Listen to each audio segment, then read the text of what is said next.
to Candid Conversations, also known as Candid CONVOS. We're live on Hip Hop Daily. It's your host, REGE, Augusta's own. And just want to thank you guys for tuning in and check out the new podcast.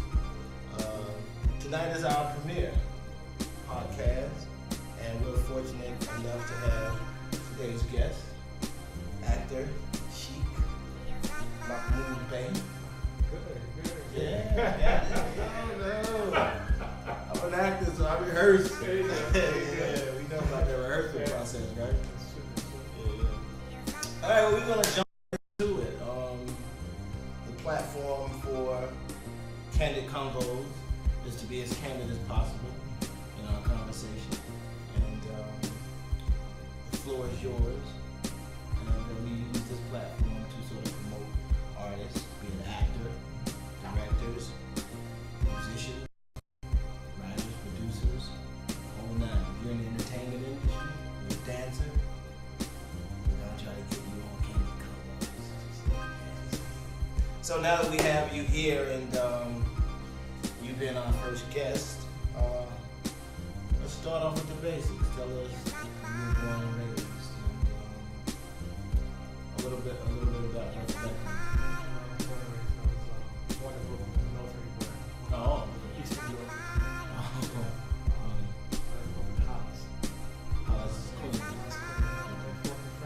Run DMC. You know what I mean? That's all I know about Hollis. That's it. I'm from Augusta, Georgia. That's all we know. Ja Rule, you know. Oh, Ja Rule. Okay. Yeah. Okay. I grew up over there, and went to Bayside High School. Okay. After graduating high school, went to college for a little bit. Now, Bayside High School, is that a high school, a performing arts high school? No. Actually, I didn't even know I was going to be an actor. I didn't know I was going to do this. At that stage, Nah. Boxing. Most of. Oh wow. Yeah. Most of high school, I was boxing. Oh wow. In what weight division? Junior middleweight. Junior middleweight. Yeah. Okay, so that's what Andre Ward's territory. Okay, look at you. Yeah. Oh, I know about boxing. I studied boxing hard too. Yeah. I'm a huge boxing fan. I was actually I was going I fought in the gloves. You know, semi-finals, Oh, really? 156. Yeah. Then I was going up in weight, 160, because I couldn't, I couldn't hold on to 156, so 160. Okay. Almost one more fight. If I would have won, I'd have been for the Olympic trials. Oh wow! Then I fell. Now, what year was this Olympic trial? Was this with Vernon Forrest? This is with Mark Breland. Okay. Mark okay, that era. Yeah. Okay. That era. Wow, it's like that. No. Just trust the word. Yeah, you said trust the word, doctor. You said what year? Nervous. I know. I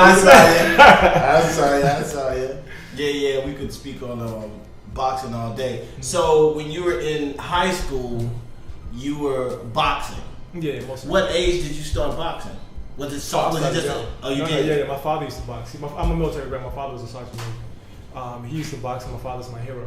You know. Okay. So I did everything my father did. I started out in Shotokan Jiu-Jitsu when he was able to walk. His father was. We were just ready to walk when the legs were still. He had Jiu-Jitsu. That's what I'm talking about. And from there, I found out he used to box. And I said, okay, that's what I want to do, and I was good. Wow. My first fight was 1 minute 13 seconds. First round. Knockout. Wow. But I was angry back then. Mayweather. No, I was more like a Marvin Hagler, Aaron Pryor. No, I'm talking about it in terms of how young you started. Oh, Yeah. Mostly about osmosis, being around my dad at the dojo. And, exactly. He was in the ninjutsu, Shotokan Jiu-Jitsu, Aikido. He was my hero. Yeah. But you're my right. Dad is mine. Yeah. That's what's up. That's good to hear. Yeah. So okay, we picked off. You said high school and then you went to college. Yeah, I went to NYU. Okay. And that came a little bit later. I didn't know I wanted to go to college until Okay. Morgan Freeman suggested that I went to college. Okay, so before we get to that, between this little break that you had after high school, what were you doing during that time period? Fighting. After high school, my dad said, if this is what you want to do, then stay here and I support you. So I stay here in New York. In my house. Okay. My father was like, "You'll get a job, right?" And you got to go. Exactly. So he said, "If this is what you want to do, I'll support you. Stay here." Oh wow. And so I used to eat, drink, and go to the bathroom, box it. Yeah. So, and then I got lucky. My best friend started acting. Adolph Caesar, he's known for, he passed away. Okay. He was known for playing Sergeant Waters. And a soldier. A soldier, look at you, you doing your homework. Hey, come on now. From the stage. He started an acting company with a bunch of kids, keeping Here in New York? Yeah, in New York. Okay. And so my best friend used to date Adolph's daughter, Tiffany. And I heard they were doing their thing, because he used to box too, my best friend. Mm-hmm. And I said, I want to act. So maybe 2 years later, they finally said I can come on down, and that was it. That was all she wrote. Ronnie Dangle was the artistic director. Dangle, Frederick Ralph, and Adolph. They basically ran the place. And that was all she wrote. Was it in Hollis? Actually, it was in Harlem. Oh, it was in Harlem? The Amos Theater. So you would commute? Yep. From Hollis? Yep. Every Wednesday night. Yep.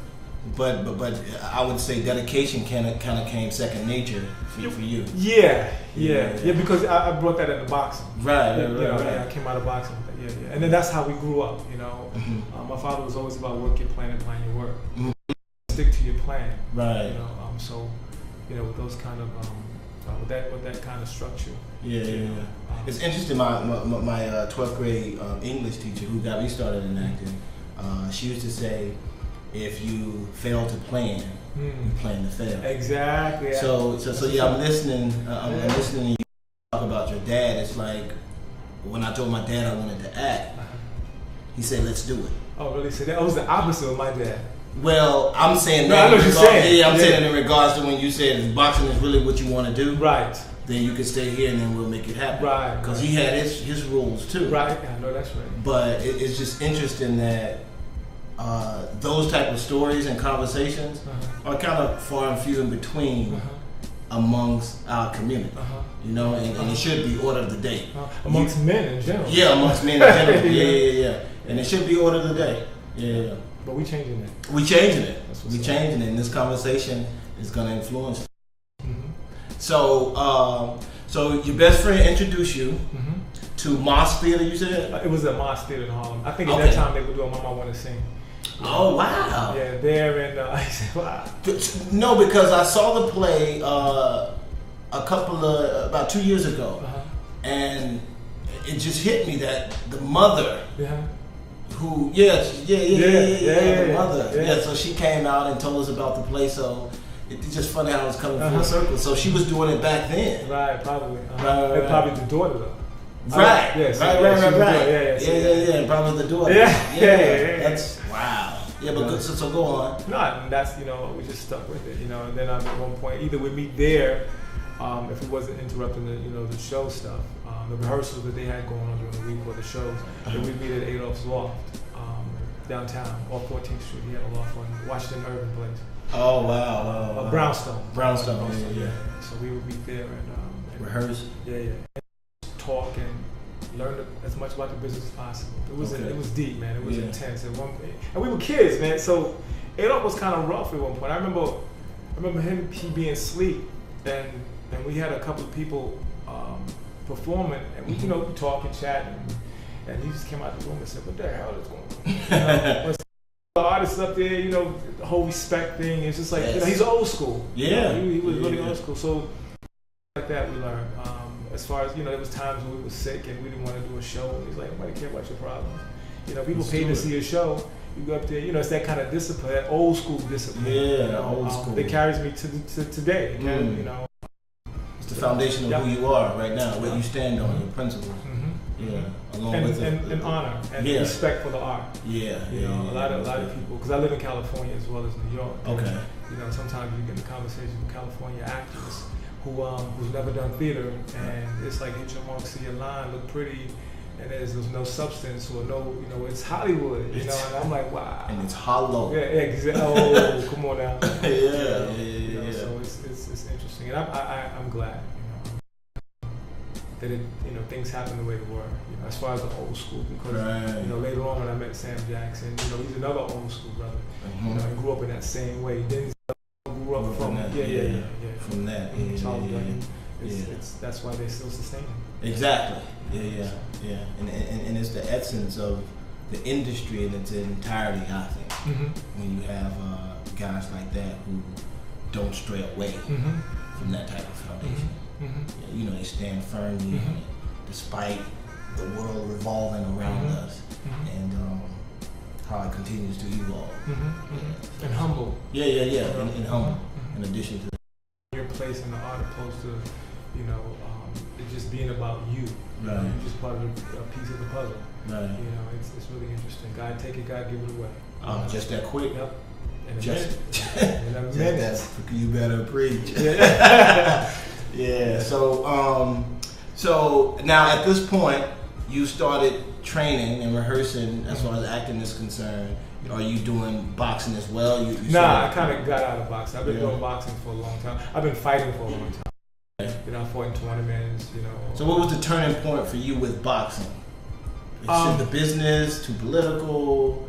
I don't know, I just fell in acting. You know, when we did the first show, it's a challenge of acting. It was just beautiful, man. It was, and you didn't have people punching at you. You know, it's a lot of discipline when you're fighting. You know, I lost a lot of girlfriends.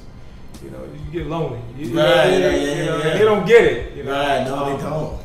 Even in some cases, you know, with this acting. Yeah. But by then I'm like, oh, hey, this is what you know what I mean? You'll be all right. You're all right. You know that. Exactly. You know that. You know, but I was young. I did a lot without women, man. You know, because you got somebody trying to knock your head off. See, get your kisses on, handle your business. Right. You know what I mean? Right. It ain't no joke. So I just, you know, acting, I fell in love with it. It called me, I didn't call it. I just went with it. Right. It's like, I don't, you know, one day I woke up and I wasn't boxing.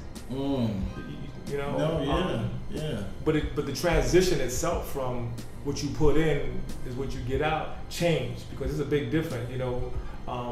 If you train hard, you're gonna not have to do that. You get the result right there, and then you move. I mean, you got your politics, but if you're knocking people out, money as well. Exactly. Now, when I came into acting, you know, as much work as you get into, it's still somebody's opinion. So you can go on 1 million auditions. You can be the man, but if you go on 1 million auditions, it's what they're looking for. It's what, you know, their perspective of what's right for this role. Absolutely. And money and politics and business and everything else. And so it just, that transition, you know, was a hard transition for me, because then I had to realize it's a business. It took a long time to realize that. It's a business. Yeah, it's a business. Show business. For real. Emphasis. A lot of people don't get that. A lot of artists, you know, Dave Chappelle said that one time when he said, you have the creative, as an artist, you don't understand the creative and the business part. The creative person, it can be heartbreaking. For the creative person. For the creative person. Yeah. You know, I echo that. Yeah. So, when you got the acting bug, and then from there you decided to train, you were encouraged to train or go to school at NYU. How did that happen? The first movie I did was with Richard Pryor and Gene Wallace. You know, Evil, Hear No Evil. Okay. Classic. Yeah. I was in it for a minute, and then my agent called one day and said they want you to audition for this movie. I forget the name of it. It's been a while ago. And so they said Morgan Fairchild is in it. Okay. So I said, okay, so they gave me the address, and I went down to the set. Not Bonfire of the Bandits. Is it Bonfire of the Bandits? It might have been Bonfire of the Bandits. The one that you auditioned for? Yeah, I was going down to the set to audition. I didn't know I was going to the set. It was all weird the way it happened. Okay. And then I went down to the set, and I'm running my lines.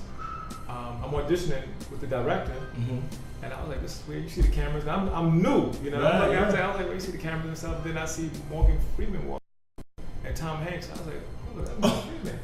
He said, "Morgan Fairchild." Morgan Fairchild's a woman. I'm sitting there tripping, going through the whole process, and then then the director finally said, "Go to hair and makeup," and I was like, "Wait, hold on." Exactly, I had that same look, like, "Oh, I got the job." So I went to hair and makeup, and then it was a day contract, and then after I signed the contract, the PA came out, or the second came back into the trailer, and knocked and said, "We got you on a week." So he changed my contract, and I was looking at the numbers. I said, "Oh, this is legal."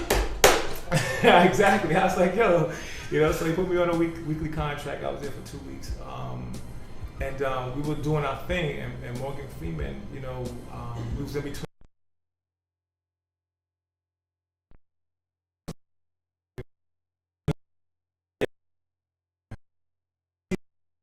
finished a movie with he just did Street Smarts. Okay. He just finished Street Smarts with Fred Ralph, who played his lawyer. Okay.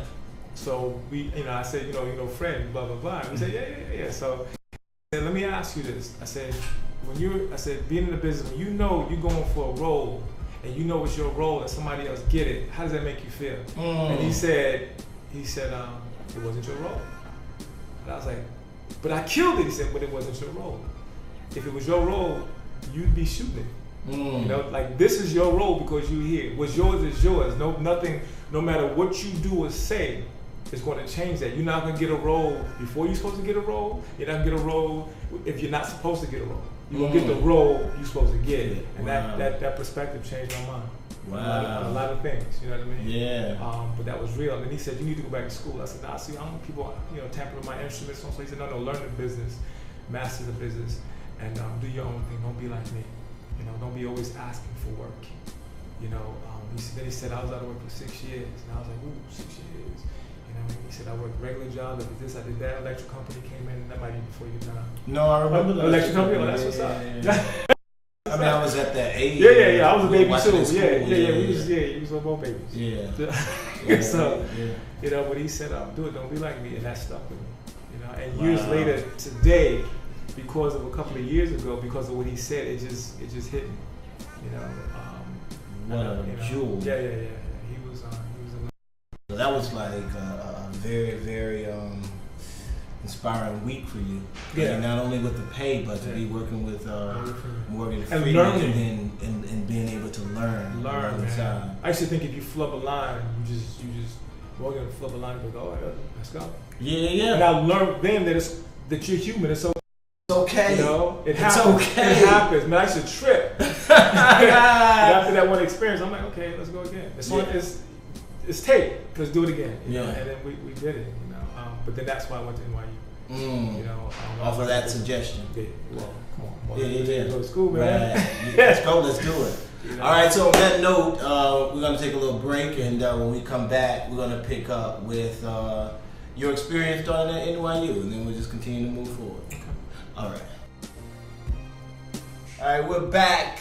It's Reggie Lewis, Candid Conversations, aka Candid Convos, with our first guest, Shiek Mahmud-Bey. I love it. I love it. You don't expect you to mess it up. You better not expect that. I know it's not gonna happen, brother. That's what's up. I'm over here rehearsing. So we left off with you getting ready to talk about your experience at NYU. Tell us about that. Morgan Freeman encouraging you to go back to school. Right. Oh, well, just go study. To school. Yeah, go to school and study, learning the business. Right. And that led you to NYU. How? How as far as what? I just seeked out different schools and applied. NYU, I knew it was NYU. You know, oh wow! Because I was in New York, and a lot of my peers were talking about NYU. Okay. So I just went down there and made it happen. Oh wow! You auditioned. You had to go through I auditioned years process. ago. I couldn't sing, so I had to pay. Oh. Yeah. I had to pay for it. It's all good. You know, the loan is paid off. Right. You know? I'm good now. Right. Now, after NYU, did you find yourself taking any acting classes? No. I was always, because the people who taught me were so good. I was always acting classes came later on. My godfather, Nathan George. He's the one who after Ronnie and Fred and Adolf, I went to Nathan George. I was always funny about being talented with my instrument. You know, you better be. Yeah. So Nathan put it in. You know, back in the '70s, he was one of the upcoming, actors, to be known. Right. He got a little angry. Anybody knows my godfather know he angry. Yeah. You know what I mean? The industry, because he grew up in his whole era was the black exploitation era. Oh. So yeah. But it's funny though, because even now when I work with somebody, who's been on Broadway back in the day, who's been around for a while, and I mentioned, he's like, Nathan's your godfather? Right. Because he's angry, but I love him, And his approach was a psychological, social perspective, and that added on to it allowed me to go even deeper with my character. You know, Wow. I love it. Were you able to use that process in auditions? All the time. All the time. My everyday life. He was one of the people. He was a psychologist. So one of the things he said is, you know, Shiek, you can't play in your real life and then try to act in your acting life. It's going to smear over. You can't. You know, you got to make a choice. So you live accordingly, consistently. You know, so that's what I did. And things like, and I teach this in my classes as well. Things like listening to what they're not saying as well as they're saying. You know, things like that. You know, so speaking to somebody's soul opposed to you know taking it to another level. That helps me. Yeah, it's that whole 98% of non-verbal communication thing. In some perspective, you know, but it's just like really listening. You know, and if you which is an ability. You have to. You gotta learn. You have to learn that to listen. No. We laughing about it. Yeah, but it's true. A lot of cats don't be listening. No, you know, half the time you're in a conversation with somebody else and your mind is popping somewhere. You ain't really listening to what they're saying. Then you know, then there's a breakdown of communication, and you wonder why relationships falter or fights happen. You know, people ain't listening, they ain't connecting. You know? And if they don't understand, they don't, you know, they're not humble enough to say, okay, what really are you saying? You know, like, yeah, okay. They move on later on. They say, didn't I tell you? But I thought you said, you know, you discover it later, and then sometimes you never get to that later. Exactly. Yeah, and, you know, later on in another relationship. Exactly. And you still don't get it then. You still you wonder why you ain't got no man or you ain't got no girl. Or you keep tripping over the same obstacles. Exactly. Yeah. You know? Wow. Now, earlier you mentioned working with Richard Pryor. And because you was in mid-stride conversation, I just sort of let you glide on through that. But we have to backpedal a bit and tell us about that experience. It was cool. I was so green. I was ignorant. You know what I mean? Because like I got this job. First of all, when I auditioned, I thought I forgot I auditioned in a hotel, right? They had a hotel, the Empire Hotel was. I say that because I got a lot of gigs auditioning at the Empire Hotel. Oh wow! Know? So it means something. It's personal. Yeah, on 59th in Columbus. But when I forgot something in the room, and I remember the cast director asked me, he said, you know, would you know how to act? You know, and I told him, and he had this look in his eyes, and I was like, okay. You like me, you know? Right. So I left the room, and I remember, I said, damn, I left my scarf. I went back, I knocked on the door, opened the door, and he was ripping up a picture. I said, damn, you ripped up my picture? I was like, damn, it was like, Dad, why he didn't have to do it in my face. So I didn't think I got this, you know, so I didn't think I got the job. I was like, damn, you know, I act like it didn't bother me, but I was like, wow, what's in my picture? I was that bad? That's why he asked me. Why did I learn that? Yeah, I'm thinking it's for another reason. Yeah. And I'm fine. I walk in and it's for another reason. You know what I mean? Yeah. But then I got a call. So I said, oh, damn, it must not have been my picture. You know, he Oh, probably said, well, wow. this dude ain't good enough. This is the man. You know what I mean? Right. So I'm on the set, and I only had like a couple of lines. It was the walkie-talkie cop. You know, that's the it was my first gig, you know, and I'm on the set, and I'm like talk, you know, Richard Pryor and Gene Wilder, they got their chairs, Richard, Gene, you know, and then they had, you know, the Arthur Hiller was the director. He's got his chair. He's sitting in his chair, and I'm sitting in Richard's chair. I was over there, Richard's just doing this thing over there, and I'm sitting in Richard Pryor's chair, man, and I'm talking to Gene Wilder and Arthur Hiller director, and I'm showing people looking at me like, what's wrong with him? I'm thinking like, one thing I grew up, the way my mother and father raised us is that we are human beings. Say it. You know what I mean? Say that and we are strong. We're powerful. There's nobody greater than us. We can accomplish anything we want in life. So I'm dealing with people. Right. You know, Richard ain't in his chair. This chair. She can go and sit in his chair. I didn't think about all the politics. We're all working together. Exactly. And that's filmmaking. People don't get that. That's part of theater, filmmaking, everywhere else. You know, so I'm sitting there and I'm talking to Gene Wilder, we talking, and Richard comes by and he's standing up.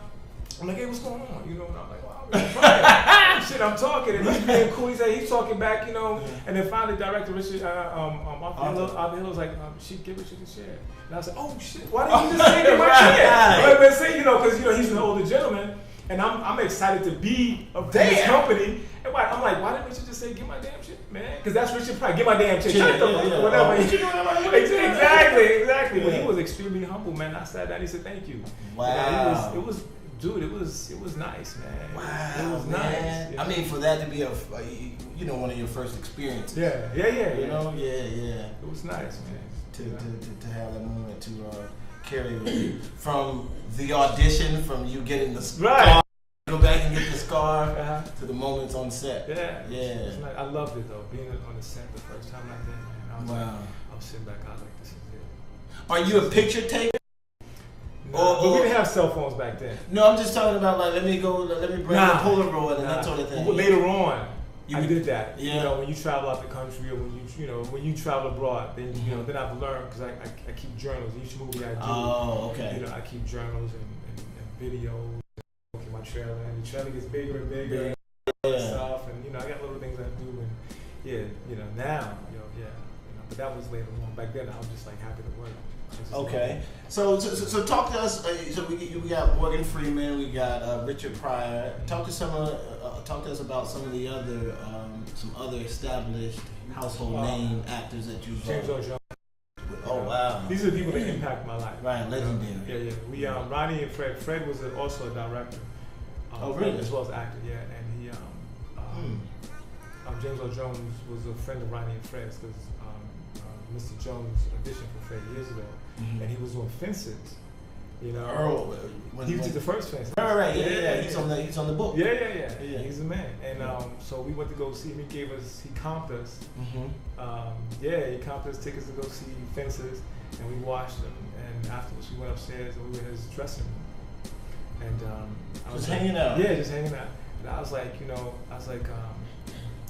Mr. Jones, can I ask you something? He said, ask. Ask. I was like, huh? He said, you can never ask me. I want to allow you to ask me. He said, but you can ask me anything you want. That was the last time I've ever said ask. Last time I've ever. And then I asked him the same question I asked Morgan Freeman, and he said the same thing.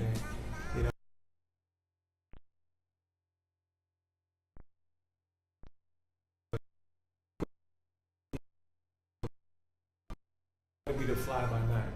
You want to be there for the long haul, longevity.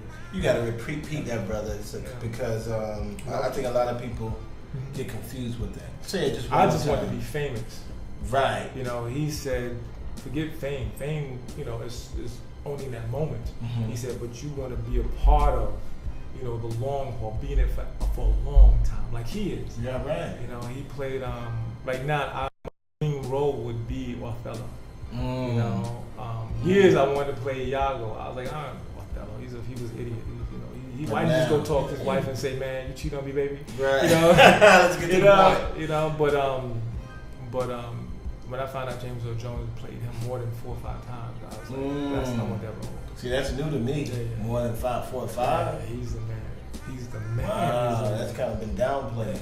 Yeah, that's the first time I've heard that. Yeah, he's the man. And he's still around. I'm like, I used to want to do A Great White Hope. I was just getting ready to talk about The Great White Hope. I bought the play last month. I think it was last month, and I started to read it. I was like, I ain't doing that.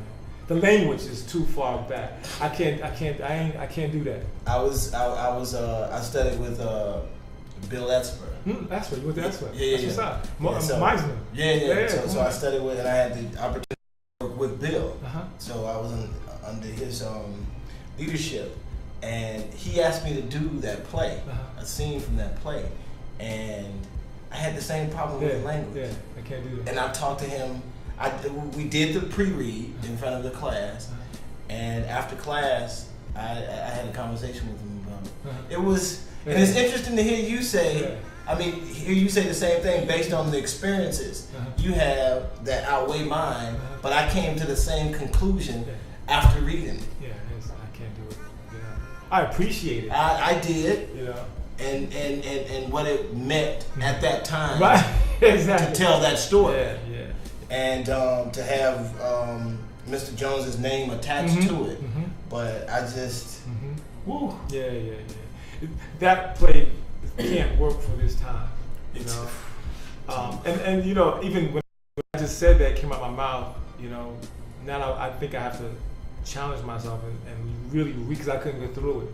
You know, and really read it and say, because now the challenge for me as being a director now is to see if I can combine the time and the language, and it not be degrading, but be empowering. And that for me right now, personal challenge. And I just discovered that I want to try to do. Because it was hard to read, you know, like I said, I couldn't get through the play, but I loved what it was about. I loved the soul of the play. Right. You know, what it stood for. Right, but I couldn't, you know. But now I'm interested to see how I can bridge that, you know. Cause that's interesting. That's I'm always challenging myself. Because it's like that the playwright or a person who has that type of story to tell from back then. Sitting right here in this chair, telling us about it right now, and it has the same impact. Yeah. Because the writing is brilliant, and that's why Arthur Miller and Tennessee Williams and all these others, that's why their work is so good, because it's timeless. It's timeless. And this piece could be a timeless piece. You just got to find out how to create that and make it a timeless piece, especially with the. I agree with that. With this era. I agree with that assessment, and it's very courageous of you to challenge yourself in that realm with that particular play. Yeah. I think I'll be surprised. Yeah. A couple of months from now, next year. Yeah. So right now you just personality is just. No, I just came up with the idea. Oh wow! Literally, as I said, you know, I couldn't do it. Do it back then. I'm like, wait, hold up. Maybe that might be a good challenge. You know what I mean? Let me see what I can do with this. Yeah. You know, because I remember loving the play. You know? I did. I got through it. I got through the entire play because I didn't want to. You know, I sort of forced myself through it because I didn't want to sit in class and then read it, and then knowing that I'm going to have this conversation with him afterwards, not know what the play was about in its entirety. So I just wanted to be prepared in the conversation out of respect for the piece and out of respect for Bill sitting down with me to hear me out. So I got through it, but it still didn't. I still was in the same place. Wow. Yeah. See, I saw it. I saw the play on TV. The movie. The movie. Right. The movie, so I couldn't get through the play, but that's good. Good for you being thorough. Right. That says a lot about your work ethic. Yeah. Thank you, brother. So right now we're gonna take a little break and go to another video, and we'll be back with Shiek Mahmud-Bey. Get this guy. Yeah, gotta know it. All right, we're back with Shiek Mahmud-Bey, your host Reggie Lewis for Candid Conversations, also known as Candid Convos, and I have to admit, we're having a pretty good candid conversation right now, brother. All right, so I want to move into another topic, Hollywood, and your opinion of both Hollywood and Black Hollywood. Okay, that's a general question. You got to be more specific. See, those kind of questions set a brother up. Right. It's like, okay. Recently in Kanye reign. And the BCC. What is it? BBC. Yeah. We have movies like The Butler, 12 Years a Slave. Did you? Yeah. Which role? The Butler. The Butler. Dude, I was smelling my Oscar. Yeah. I know, right? I was like, it's about to go down. Make room for me, baby. You know? Academy Award. Yeah. So, The Butler, even, if I can do a plug with the inevitable Mr. P, you had Fruitvale, we had 12 Years a Slave.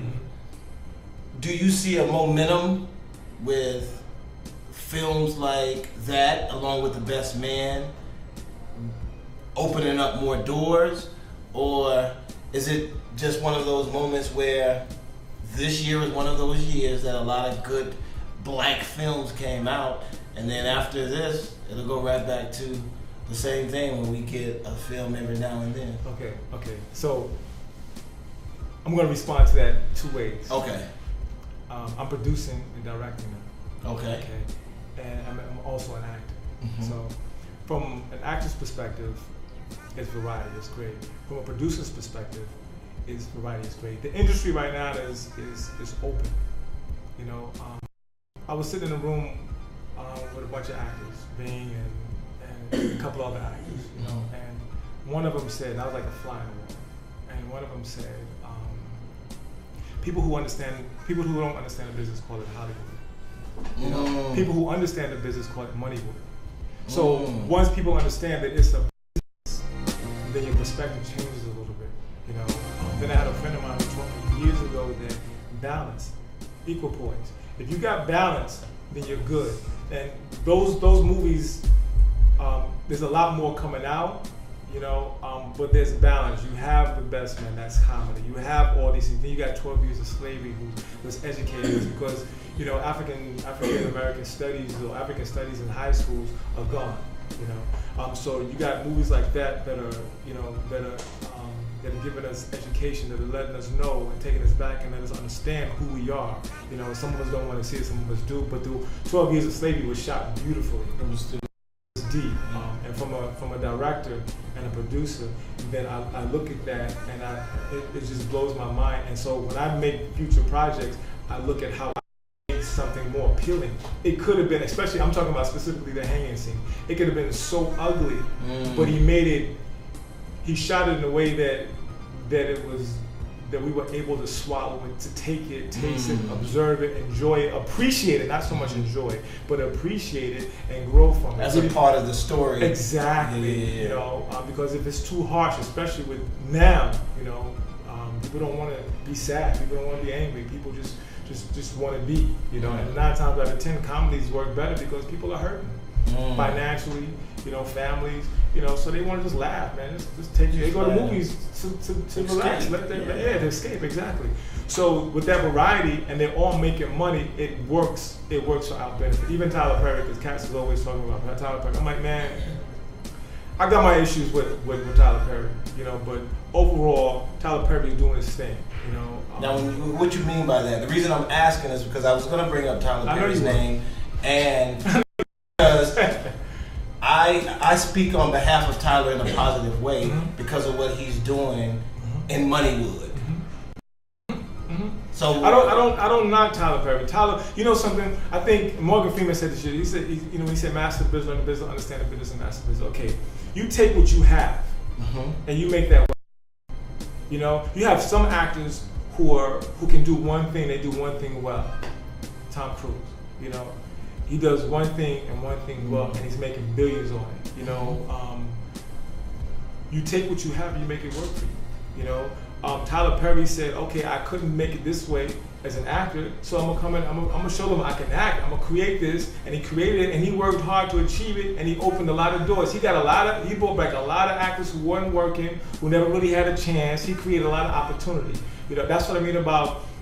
There's variations, there's balance. It's okay. I'm not mad at them. It's balance. However, sometimes, you know, this is only, you know, one man's opinion.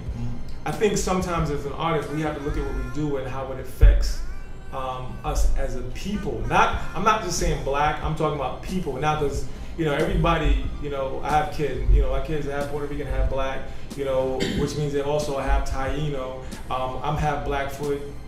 And Choctaw, so my kids even more. You know what I'm saying? Right. So there's no, you know, and you know, my mother was Baptist, my father was Muslim, my surrogate parents are Jewish. Right. You know what I'm saying? so you know what I'm saying? So when I speak, I'm speaking as a people. Now, so the work that we do, black or white or whatever we do, I think we have a responsibility to be aware of how we affect ourselves as a people. Ourselves meaning, you know, the masses of people, you know, believing or disbelieving in themselves, empowering or taking from them. You understand? Yeah. So when I think about movie making, I'm looking at that as well as making money. Because, you know, being a producer, if you invest, you want a profit. Right. Yeah, you ain't trying to give no money away and not get it back. Right. It's all about profit. It's always about profit. So no matter what you do, you know, as a businessman, you always want to think about profit. Tyler, I sort of feel the same way, the way you just ended that statement by saying that the material he creates, people who are not going to the movies they're going now. You have that a large group of people, be it church, just community, a girlfriend, you want to do a weekend out. I think that's beautiful because that wasn't really happening, especially in that age, you know, in that age bracket. Now, the other thing I just love about Tyler is the fact that he saw a vision as far as having his own. And I think that he is the blueprint for what a lot of established actors who are in his position financially should be doing. They don't have to do it themselves, but they can put a team around them and then say, hey, go get it done. But I think that we should have more studios. Like at this point, I think that he laid the blueprint, and that's what I look at about time. From some perspective, I mean, you have Spike Lee who actually, you know, really well, you know, Spike Lee at this era, because it goes back to Rashad. Right. You know, he started, then Robert Townsend, then the Damons, and you know, but Tyler did take it a bit further with the studio. But it, established his own thing in Oprah, and you know, and they're doing, you know, in some perspective, he was also my inspiration for starting my production company. You know, because I look at those before me who, you know, in the black, you know, NYU we had to study a lot of black exploitation films, you know, and Hitchcock and a lot of other stuff. But they were angry, you know, and I look at my godfather, you know, they were all angry because they didn't really get their opportunity, so they created their own, you know. And now, I mean, it's the same thing, you know, but now it's on a different level because, you know, things have changed so much. You know, I used to cut film on a flat bed, you know, now it's all on a computer. You know what I mean? So it's a different era and it's quicker. The level, you know, is the medium is even quicker, and it's you know, you shoot a film, it's cut it. You know, I just shot a television pilot that I'm shopping to HBO. Well, I'm shopping to the studio. The HBO has it right now. Okay. And A&E actually has it too. Okay. You know, and we shot it in 4 days. You know, and cut it. It's done. I'm going back to Chicago tomorrow morning, just to finish up the last sound mix. You know, so you know, things happen different, and they happen differently, and they happen quicker now. You know, so like I said, the industries are different. On more different doors are open. Yeah, exactly. More doors because they want to make more money. They lost a lot of money. Now they want to make money. So independent filmmaking right now is a great opportunity for a lot of us. We just got to keep making great stuff. Stuff that people want to pay to see. You know, black, white, or whatever. It's about who's gonna make the money. You know, they did the same thing with rap. You know, they thought it was a joke, but they saw the money in rap. Right, and then the doors start opening. It's money, man. Wow. It's not money. Yeah. So, what are you working on now? Projects of your own, and like you just mentioned. I just read for Mia Long's brother in the project. On the project that she's doing. No, a new television show. Okay. All right. My brother, so I'm waiting to hear about that. And I just, like I said, just finished shooting my own television show now, and I'm working out a deal right now with a $50 million, budget. Oh, wow. That I was asked if I wanted to co-produce, and I'm like, and the director's already attached to it, and I love it. I don't want to say his name. Right. Film the director, and so we're talking about either shooting one of these 2 movies or whatever. Yeah. So that's walking the walk. Yeah, I'm walking there. I mean, I'm doing that, and I just had callbacks and audition for a new pilot that I'm going to direct. Here in New York. Yeah. We're going to shoot that in November, and I'm developing something that I want to shoot before the end of this year. And then I have my own project. I have collaborations. Collaborations is when I have actors come and they audition, and then I invite casting directors, producers, and they come down and they perform monologue scenes in front of these, directors. And so I'm about creating opportunity.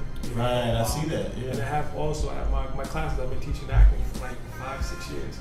Okay, so if someone wanted to take your acting class, how could they do that? Give me a call or go to my website, shiekstudio.com. Okay. 60% of the class is working. I have my man, Mr. Speedy come down. Oh yeah. Yeah. And he put my students through hell, man. Legend. The legend. Yeah. He put my people through hell. Wow. And it was good. They loved it. Right. They still talking about it. You know, because at the end it's rewarding. Yeah. He was. He's an intense director. Wow. He's like, the brother knows what he wants. It was like a workshop. Yeah, it's a work. Yeah. You know, I like to invite because I want to introduce. You know, and at the same time, different directors. I mean, I work with Sidney Lumet. I work with Barbara Short. I work with different directors, and they all have their individual styles. Now, and as an artist, as an actor, especially, you want to be able to be flexible enough to work with different directors and their styles. So what I do is have different directors come down and they run my class. That's a beautiful thing. You know, the class is about getting acclimated or getting prepared. You know, for the work. You know, and one of my things is you can be in my class. You can come and go. Mm-hmm. You know, but if you take my class twice and it's a 2-month class, by the end of the second month you got to get a job. You know, I've turned people away because I don't want professional students. I've told cats, now I can't work with you. You got to get out and audition. You got to get a job. Right. I don't want people, because you go to class, you go to these classes, and these cats, they feel like, okay, but they scared to actually take it out there and put it to work. Now you got to go out there and do it. Go get a job. Wow. I like that. I like that. 60% of them working, man.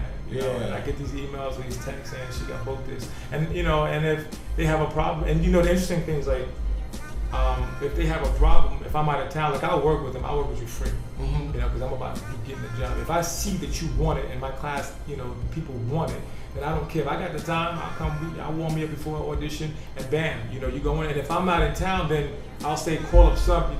They've learned to work together, help each other, and get it done. Yeah. Oh, that's beautiful, brother. Yeah. It's wow. That's just how it is. White, black, Latino, we get in, working it out, and love who you are. Like we do improvs, auditions. Right now, we're tearing, we're working through scripts. I'm teaching you how to win, how to be a lead and a support, how to carry a movie. Not how to be, a day play, but how to carry a movie. Right. And that's a whole different thing. I remember doing a movie with Kiss of Death with David Caruso, and that was one of his first movies as a lead. He had to carry the movie, and it's a lot of pressure, and I didn't realize that until I had to, I did the support, and I was like, wow, it's deep. Right. It's deep, and everybody can't do that. No. So I take my own experience and I put it, into the class, and so when you walk on the set, the best thing you can say to me is like, wow, it's like class. Yeah. You know what I mean? So the transition is easy. So that's why I like different directors to come in. Get the legend back up in there. Wow. He came with his own DP. He was like, yo, this was really? Yeah, the brother came with props. Right. He's like, here's a Glock. DP. Yeah, here's a Glock, and here's the scene. Let's go. A Glock. He pulled out the gun in the class and said, ooh, hold up. Let's go. Right. It was intense, man. It was intense. Wow. Yeah. Wow. So they learn the camera, and that's what it is. You want to learn how to make some films. Right. Make some money. Theater is great. It's a great foundation. You can't be a great actor without theater, but you want to make some money. You gotta go. Right. Now if you can make some money, then go back to theater like Denzel. Yeah, because he's supposed to be doing a Raising in the Sun in April. Yeah, I auditioned. That's the scene. I auditioned for NYU. Oh, did you? Yeah. Wow. Yeah, I see Kenny is putting it back up. Yeah, that's the whole thing. It took me a minute to get used to him bringing Hollywood to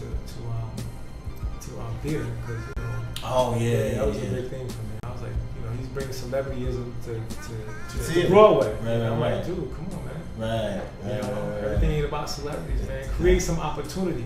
Exactly. That's what I'm about. Exactly. Yeah. Create opportunities. Yeah. All right, brother. In closing, anything inspirational you want to bestow, like a quote or anything you want to say to encourage the actors out there, artists in general? You said a lot already. Oh, thanks. Yeah. But if you want to leave them with anything, is your opportunity to. Just basic. Just believe. In this business, you gotta really believe in yourself. Bottom line. Yeah, that's it. Because you won't be alone. You got the ups and you got the downs, and you can go from making. There was times when I was making $100,000 in 4 weeks, 3 months, no, 4 weeks, man. 4 weeks or more, depends, or $30,000 a week being on a television show. Right. So almost nothing. Right. You got your ups and downs, and if you don't believe in yourself, then you're gonna have a hard time. If you can't, and for me, any role that or any project that I decide to work on, I ask myself, will I be okay with myself? You know, if I can't sit alone with myself and enjoy myself after working on that project, then I got problems. Right. Then it ain't right. If it ain't right from in here, then it ain't right. Yeah, and you have to be okay with who you are to be able to do something like that. Right. And that's how I make my choices and what I do and how I live my life. Right. You know, if it's something that I'm going to regret later on, I can't do it. If it's something that ain't feeling right in here, I can't. If I'm questioning, then I can't. I can't do it. I can't do it. You know, because you're gonna be alone a lot. You know. You heard it here first, guys. The host Reggie Lewis with Shiek Mahmud-Bey. You want to give your website again? Yeah, ShiekStudio.com. Shiek Studio. With no S's, Shiek Studio. ShiekStudio.com. And so if you're looking to be enlightened and empowered in the realm of acting, ShiekStudio.com. I highly advise and suggest it. All right, man. I enjoyed talking to you, brother. You too. Again, this is Candid Convos with your host, Reggie Lewis, live hip hop daily. .tv. Peace. Brother. That was good, bro.